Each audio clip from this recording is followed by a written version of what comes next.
우리가 이번 한 주간은 우리가 하나님께 회개할 기도 제목을 말씀 안에서 그 주제를 찾고 하나님께 우리 기도로 나아가고 있는데, 특별히 오늘 37장의 말씀을 통해서 우리가 살펴볼 회개의 제목은 시기입니다.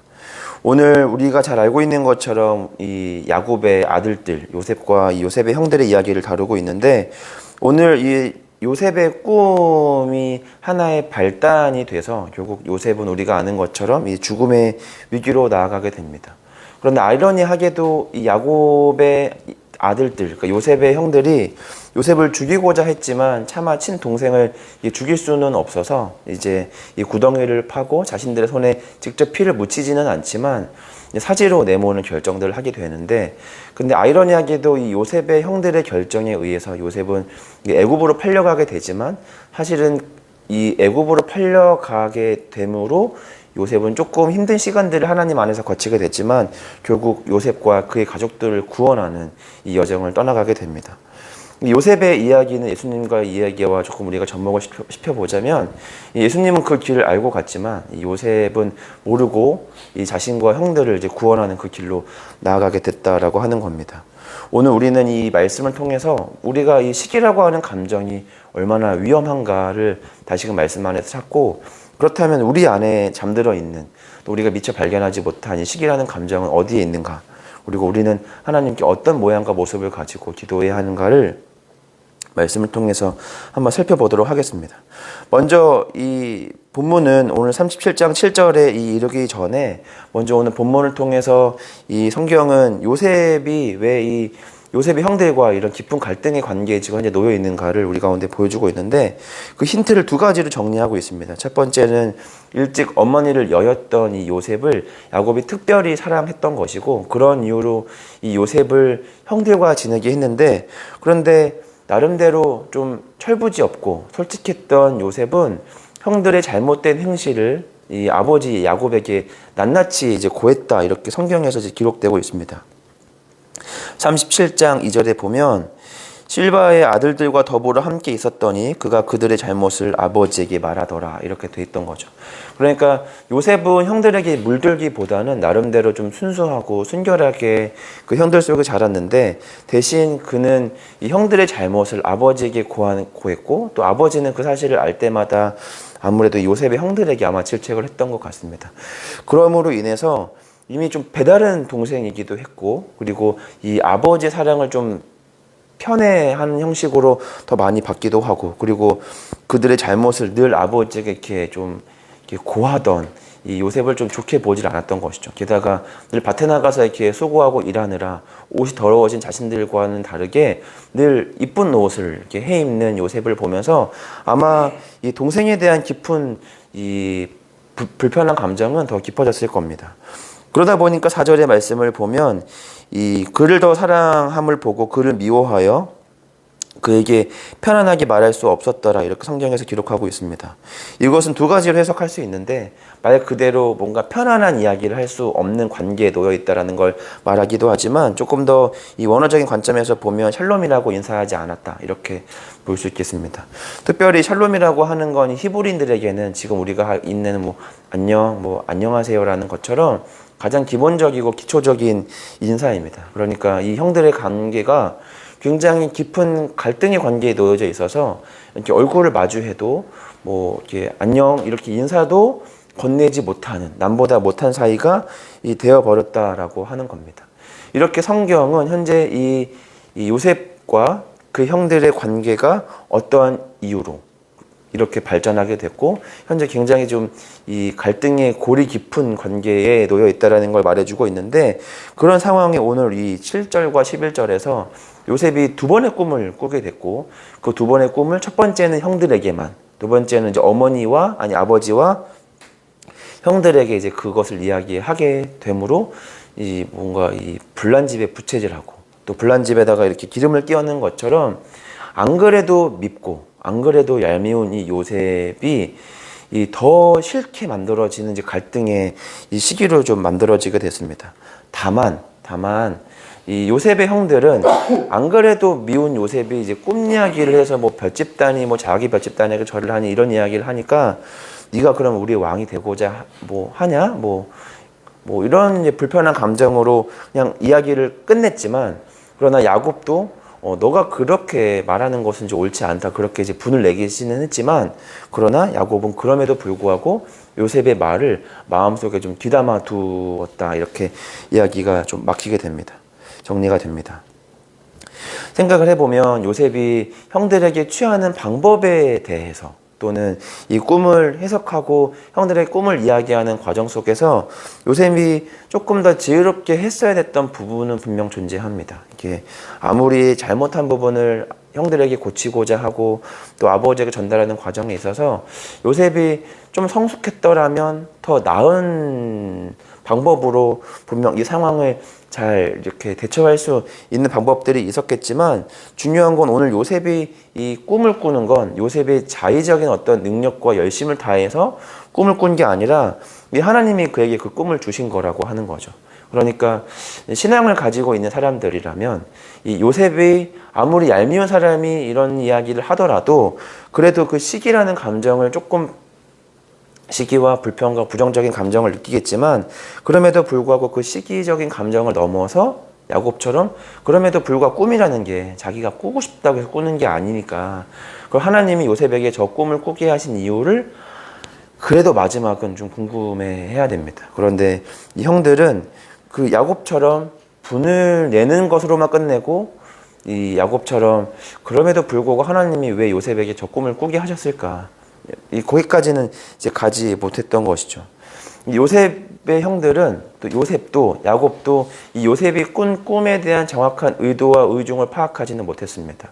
요셉이 꾼 꿈은 굉장히 단편적이어서 그냥 별집단이 절을 하고 해와 달과 이 별들이 내게 절을 하는 꿈을 꿨다, 이렇게 하니까 네가 우리의 왕이 되고자 하느냐로 굉장히 단순하게 해몽했지만, 사실은 하나님께서 요셉에게 그 꿈을 꾸게 하신 건 그냥 하나의 그 사건적인 단편적인 사건을 끝으로 아니라 결국 이 요셉을 비롯한 야곱의 가족들을 구원하시려는 하나님의 특별한 계획이었다라는 걸 그 누구도 궁금해하지 않는 것이죠. 결국 이 요셉의 꿈을 통해서 이 야곱뿐만 아니라 앞으로 태어나게 되는 이 야곱의 이 후손들은 하나님의 이 거룩한 구원의 계획 속에서 구원을 받게 됩니다. 이 요셉의 진정한 꿈의 의미를 그 누구도 알지 못했고 궁금해하지 못했고, 특별히 요셉의 형들은 이 요셉의 꿈을 그저 시기하고 불편한 감정을 표출하고 결국에는 요셉을 죽이는 것으로 그들의 모든 꿈을 결정을 했습니다. 하나님이 요셉에게 꿈을 꾸게 하신 것은 이 야곱과 그의 가족을 구원하기 위해 요셉에게 그 꿈을 꾸게 하신 것인데, 그 꿈을 꾼 사람이나 또 그 꿈에 대한 내용을 들은 사람이나 그 누구도 하나님의 진정한 의도를 파악하지 못했고, 그저 이 어린아이가 내뱉는 철없는 소리, 또는 이 그동안 불편했던 아이가 내뱉는 말 같지도 않은 소리 정도로만 그것을 한축시켜서 그냥 요셉을 죽이는 것으로 결정을 했다라고 하는 겁니다. 다행스럽게도 하나님의 뜻이라는 게 인간이 그것을 가로막고자 없애고자 한다고 가로막히고 사라지는 것이 아니기 때문에 하나님의 구원의 계획은 여전히 그 가운데 이루어졌지만, 이 야곱의 형들의 행동이 아쉬운 것은 그 시기라는 감정을 넘어서 하나님이 요셉을 통하여 이루시고자 하는 그 꿈이 과연 무엇인가, 또 하나님이 단순히 요셉을 그냥 왕으로 만들기 위해 우리를 창조하신 분이 아니라는 그 믿음이 요셉의 형들에게는 있었어야 됐던 것입니다. 그런데 거기까지 이제 가지를 이제 못했다라고 하는 겁니다. 특별히 우리가 오늘 이 창세기 37장의 이 말씀들을 통해서 우리가 알 수 있는 것은 바로 뭐냐면, 이 하나님의 계시는 우리가 원하는 방법으로 그럴싸한 모습으로 우리 앞에 당도하지 않을 때도 있다라고 하는 겁니다. 오늘 이 야곱의 아들들, 또 야곱의 가족을 구원하기 위해 하나님이 그 꿈의 매개체로 사용하신 대상이 누구냐면 그 집의 가장도 아니고, 또 야곱의 이 아들들 중에 마지도 아니고, 가장 미움받는, 또 어머니도 잃은, 가장 불쌍해 보이는 요셉을 통해서 하나님은 그 구원의 계획을 선포하셨다라고 하는 겁니다. 그러니까 어쩌면 이 당시 고대의 사회의 관점과 유대적 관점에서 보면 이 막내는 사실상 그렇게 의미 있는 사람은 아닙니다. 마지, 또 남자, 또 가장이 가장 의미 있는 사람이기 때문에 그들은 그래도 하나님께서 우리를 구원하시려면 야곱을 쓰시던지 아니면 그 야곱의 12아들 중에 장자를 통해서 우리를 구원하실 거라는 나름의 이 편견이 있었을지 모르겠습니다. 그런데 이 야곱과 그의 아들들이 했던 실수는 창세기 37장에서 끝나는 것이 아니라 이 신약시대로 넘어와서 하나님의 아들이 목수의 아들로 나타날 거라는 생각은 그 누구도 하지 못하는 겁니다. 그러니까 동방에서 온 박사들도 가장 먼저 이 이스라엘의 왕이 태어났다라는 이 별을 보고 왔을 때도 가장 먼저 그들이 간 곳은 이 다른 곳이 아니라 왕궁이었다라고 하는 겁니다. 끊임없이 바리새인들이 예수님을 그들의 메시아로 인정하지 않았던 거는 예수님의 가르침과 그 지혜가 부족했기 때문이 아니라 그가 나고 자란 곳이 그들이 도저히 인정할 수 없는 출신 성분을 가지고 있었기 때문입니다. 하나님의 말씀이 우리가 생각할 때는 좀 그럴싸해 보이는 곳에서 그럴싸해 보이는 사람들을 통해서 주어지는 말씀만이 하나님의 말씀이라고 우리는 때때로 많은 부분 좀 착각할 때가 많이 있습니다. 그런데 하나님의 말씀은 때로는 저희 집으로 치면은 가온이를 통해서도 주어질 수 있는 것이고 또 다온이를 통해서도 주어질 수 있는 겁니다. 때로 제가 이렇게 밤중에 이렇게 업무를 보고 있을 때 이제 아이들이 이렇게 다가와서 이렇게 막 놀아달라고 하면 아빠가 좀 바쁘니까 저리 가 있어 이렇게 하면 다온이가 가끔씩 저한테 이렇게 힘내라고 아빠 힘내세요라는 쪽지를 남기고 이제 잠자리로 먼저 갈 때가 있는데 그게 다온이의 위로일 수도 있지만 하나님이 저에게 던지시는 위로일 수도 있는 거죠. 우람아 잘하고 있으니까 힘내라 이렇게 저희 아들을 통해서 되게 말씀으로 이렇게 위로할 수도 있다라고 하는 겁니다. 오늘 하나님은 야곱과 그의 아들들을 향한 하나님의 구원의 계획을 요셉의 꿈을 통해서 선언하시고 그들을 이제 구원하시기로 결정하셨습니다. 그런데 하나님의 구원이 요셉의 꿈을 통하여 실현되거나 요셉을 통하여 이루어질 거라는 생각을 그 누구도 하지를 못하는 겁니다. 왜냐하면 그들 생각할 때 요셉은 늘 고자질하고 채색 옷을 입고 형들 앞에 철없는 소리나 내뱉는 또 우리와 결이 좀 다른 순진무구한 그런 이 동생이기 때문에 제가 우리를 구원할 거라는 생각은 못하고 또 제가 그런 꿈을 꿨다 하더라도 그게 하나님이 저와 아이에게 그런 꿈을 꾸게 하셨을 거라는 생각은 도무지 하지 못하다라고 하는 겁니다. 그런데 우리가 오늘 말씀은 우리가 가지고 있는 모든 편견이 얼마나 무서운가. 그래서 이 하나님의 계시는 꼭 우리가 생각하는 그럴싸해 보이고 굉장히 이런 사람들을 통해서만 우리가 오늘 계시로 주어지시는 게 아니라 하나님이 사용하고자 하면 요셉을 통하여도 사용할 수 있고 또 갈릴리에서 난 자를 통해 사용할 수도 있고 목수의 아들을 통하여서라도 하나님은 일하실 수 있다라는 걸 우리 가운데 말하고 있습니다. 그러면 우리는 조금 이 야곱의 아들들과 또 신약시대에 와서 바리새인들과 많은 이 유대의 이 중심부에 있던 사람들이 했던 실수와 그들이 했던 실수를 범하고 있지는 않은가라는 생각을 한번 해보게 됩니다. 우리도 하나님의 계시와 하나님의 뜻을 결정할 때 우리는 좀 뭔가 그럴싸해 보이는 계시를 쫓고 있는 것은 아닌가라는 생각을 한번 해보게 됩니다. 하나님의 계시는 어쩌면 이미 우리 가까운 데 있었는지 모르겠습니다. 또 어쩌면 이미 우리 가운데 여러 차례 말씀하고 계셨는지 모르겠습니다. 이미 메시아는 오셨지만 이미 오신 메시아를 앞에 두고 오실 메시아를 기다리고 있었던 이 유대인들처럼 이미 예수님이 우리 가까이 있는데 예수님을 찾고 있는지도 모르고 또 이미 예수님이 우리에게 말씀하시고 있는데 이미 우리는 예수님의 말씀을 어딘가에 분명히 있을 거야 라고 오늘도 그 말씀을 찾아다니고 있지는 않은가라는 생각을 해보게 됩니다. 하나님이 우리 가운데 말씀해달라고 말하기 전에 먼저 이미 우리 가운데 말씀하신 이 하나님의 말씀 앞으로 나아가셔야 됩니다. 오늘 이 야곱의 아들들, 요셉의 형들이 했던 가장 큰 실수는 바로 뭐냐면 그 시기라고 하는 그 감정을 넘어서지 못했다라고 하는 겁니다. 야곱이 그럼에도 불구하고 잘했다라고 하는 거는 그 불편한 감정을 가졌지만 그 불편한 감정을 넘어 그럼에도 불구하고 하나님이 요셉에게 그 꿈을 주신 이유를 그래도 궁금해했다라고 하는 겁니다. 시기라는 건 이처럼 무섭습니다. 내 앞에 오신 메시아를 알아보지 못하게 하고 내 앞에 던져지는 하나님의 거룩한 말씀을 듣지 못하게 우리 귀를 가립니다. 시기는 우리의 눈과 귀를 가려 우리의 아집과 고집에 빠져서 스스로 자멸하도록 만듭니다. 오늘 우리가 사순절 이 십자가 앞으로 나아가는 이 중요한 순간에 우리가 반드시 발견해야 하는 중요한 기도 제목 중에 하나가 바로 뭐냐면, 그러면 우리 안에는 그런 편견은 없는가? 또는 이미 하나님이 우리 가운데 귀한 말씀들을 하시고 있는데 그 시기의 감정으로 우리의 눈과 귀가 가리고 있는 것은 아닐까라는 생각을 해보셨으면 좋겠습니다.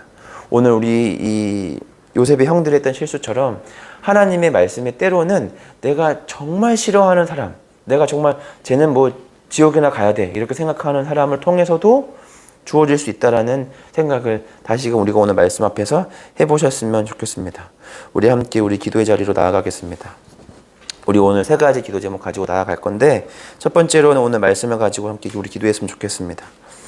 먼저 이 말씀을 기도할 때는 시기에 눈이 먼 나의 죄를 회개하고 사랑을 상실한 우리의 죄를 회개하고 다시 십자가로, 다시 복음으로, 다시 예수 그리스도로, 다시 사랑의 자리로 나아가는 우리 모두가 되게 하기를, 우리를 회복시키시고 요셉의 형들처럼 시기와 세상의 가치로 눈이 먼 우리의 눈을 뜨게 하시고 진정한 가치를 발견하고 그것을 누리며 살아가는 거룩한 영광을 누리는 우리가 되게 해달라고 함께 우리 기도했으면 좋겠습니다.